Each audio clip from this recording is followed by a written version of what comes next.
Hello, welcome to my YouTube channel. In this video, I will show you how you can automatically adjust column in Excel. Stop stretching the column like this.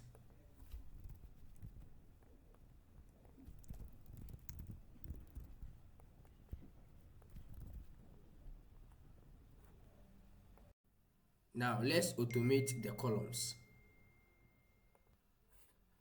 Right click on the sheet and go to view code. Then change it to worksheet and type this.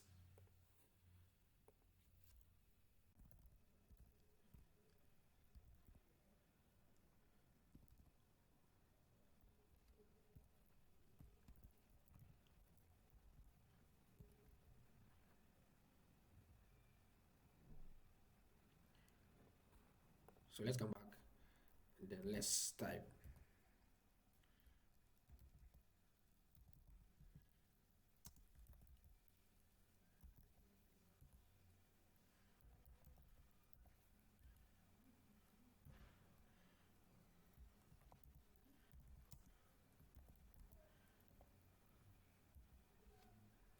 Thank you for watching.